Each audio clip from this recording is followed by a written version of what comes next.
Assalamu alaikum students and welcome back to our YouTube channel. You are watching M Ahmed Nazir channel. Ji students, आज का जो हमारा topic है वो है गोल्जी ऑपरेटर्स. हम चैप्टर नंबर 4 पढ़ रहे थे 9th क्लास बायोलॉजी का, और आज का हमारा टॉपिक है गोल्जी ऑपरेटर्स. हम देखेंगे लाइसोसोम्स डिस्कस करेंगे, देखते हैं कितनी ऑर्गेनेल्स आज हम डिस्कस कर लेते हैं. गोल्जी ऑपरेटर्स जो है इसका दूसरा नाम गोल्जी कम्प्लेक्स भी है. गोल्जी कम्प्लेक्स क्यों है? इसके कम्प्लेक्स फंक्शन की वजह से. ठीक है, उसका नाम गोल्जी अपरेटस या गोल्जी कम्प्लेक्स क्यों रखा गया? क्योंकि जो साइंटिस्ट था जिसने इस ऑर्गेनेली को सेल के अंदर डिस्कवर किया था उसका नाम है कैमिलो गोल्जी. ठीक है, क्या नाम है? कैमिलो गोल्जी है. आपकी बुक में शायद हाँ जी लिखा हुआ है, कंप्लीट नेम लिखा हुआ है, कैमिलो गोल्जी लिखा हुआ है. इसने डिस्कवर किया था इस ऑर्गेनेली को. इसी के नेम पे गोल्जी अपरेटस या गोल्जी कम्प्लेक्स कहा जाता है. इसने स्टडी क्या किया था या क्या चीज़ इसने डिस्कवर की थी? इसने ये देखा था कि जो ऑर्गेनेली है मतलब सेल के अंदर जो है कुछ फ्लैटेंड सैक नज़र आए थे इसको. ठीक है, फ्लैटेंड का मतलब क्या है कि इस तरह से चिपटी कुछ स्ट्रक्चर्स नज़र आए थे इसको, और सिर्फ एक आधी ये फ्लैटेंड सैक नहीं थी बल्कि एक कंप्लीट सेट था इनका. तो उस कंप्लीट सेट को इसने नाम दिया था गोल्जी अपरेटस का. अच्छा बेटे, जो इसमें आप देखें कि जो एक फ्लैटेंड सैक है उस एक फ्लैटेंड सैक का जो नेम है वो है सिस्टर्नी. आपने सिस्टर्नी और क्रिस्टी में कंफ्यूज नहीं होना. हमने माइटोकॉन्ड्रिया में जो है क्रिस्टी पढ़ा था. यहाँ पर इस फ्लैटेंड सैक का नाम क्या है? सिस्टर्नी. अब क्या होता है कि जो सिस्टर्नी है ऊपर नीचे अरेंज होती जाती है, यानी कि ये एक सिस्टर्नी, फिर दूसरी, तीसरी, और इस तरह से जो है काफ़ी ज़्यादा सिस्टर्नी ऊपर नीचे अरेंज होती जाती है. और ये जो पूरा ये स्टॉक बन जाता है, इस पूरे स्टॉक को, इस पूरे सेट को हम क्या नाम दे देते हैं? इसे हम नाम देते हैं गोल्जी अपरेटस का. गोल्जी अपरेटस का. ठीक हो क्या? अब ये जो गोल्जी अपरेटस है ये दोनों सेल्स में पाया जाता है. दोनों सेल्स कौन कौन से? यानी कि प्लांट सेल में भी पाई जाती है, ठीक है, और एनिमल सेल में भी पाई जाती है. ये वाली जो ऑर्गेनेली है प्लांट सेल एनिमल सेल दोनों में पाए जाते हैं.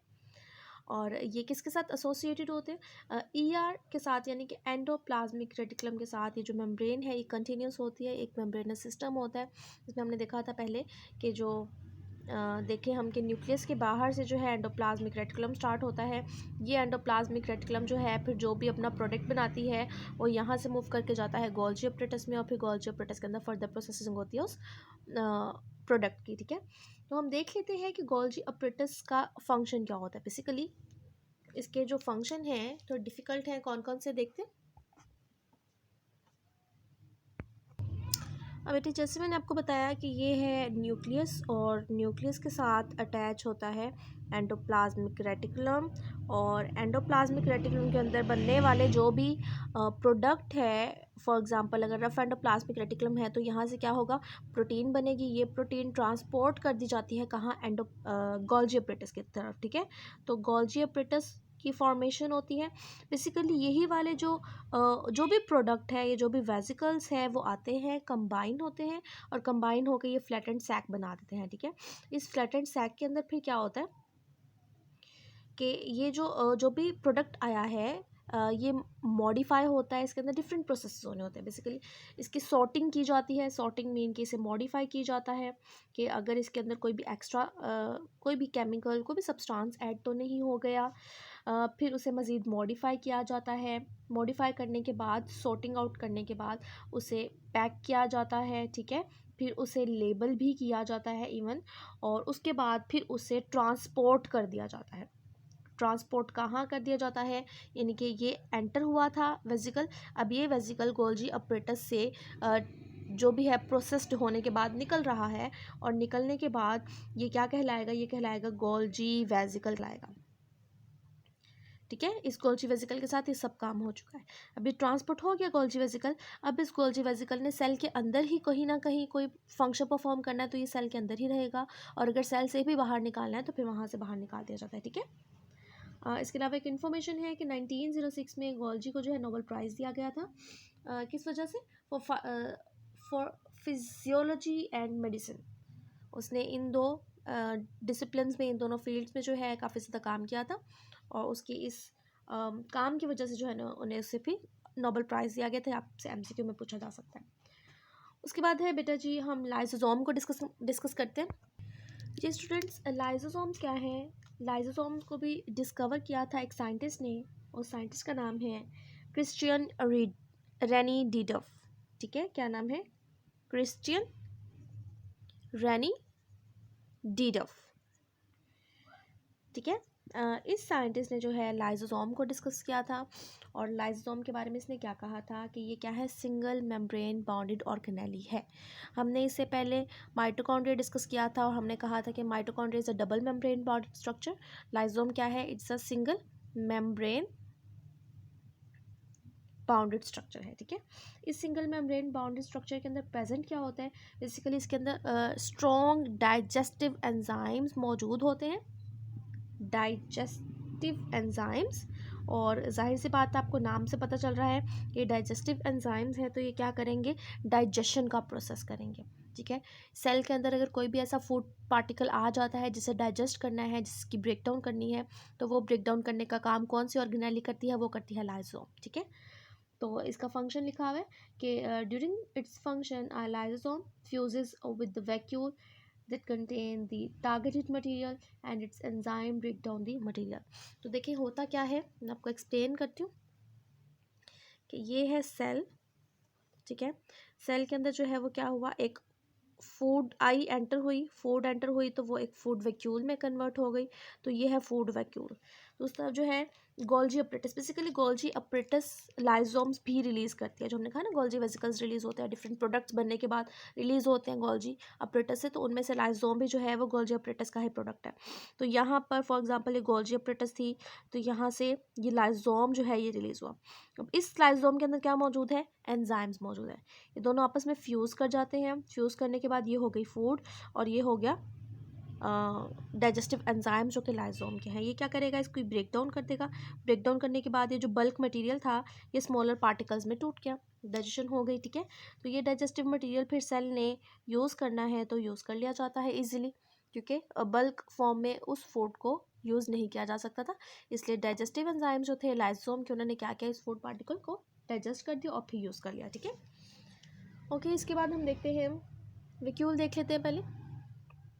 फिर हम देखेंगे सेंट्रियोल्स। वैक्यूल क्या है जी? जी, तो वैक्यूल्स क्या हैं? These are the fluid filled single membrane body organelle. ठीक है, फ्लूइड फिल्ड ऑर्गेनेली है, और कैसी ऑर्गेनेली है?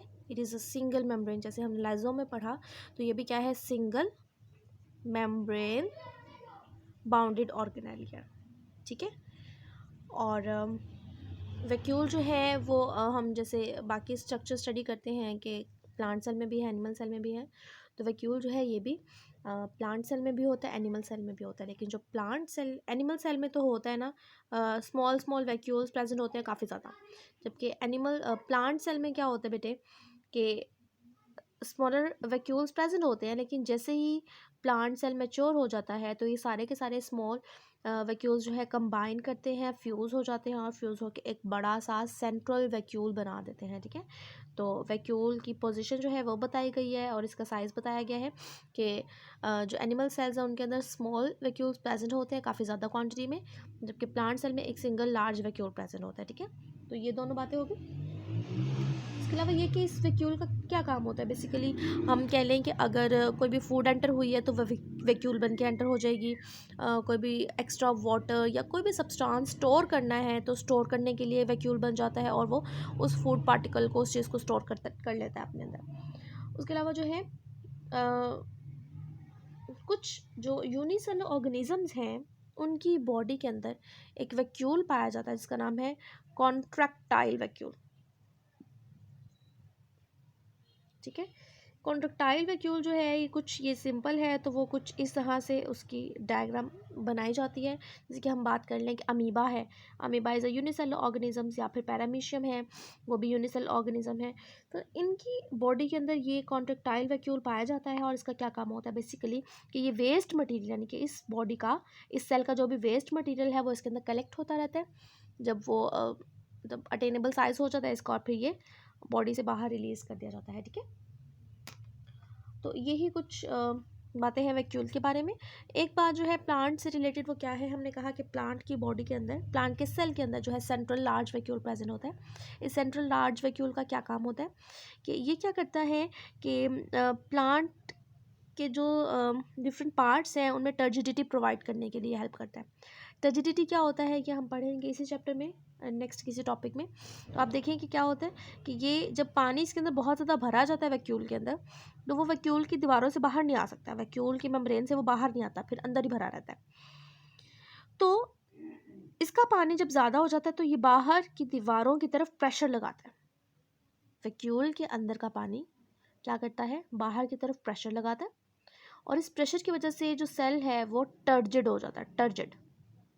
इस फिनोमिना को टर्जिडिटी कहा जाता है।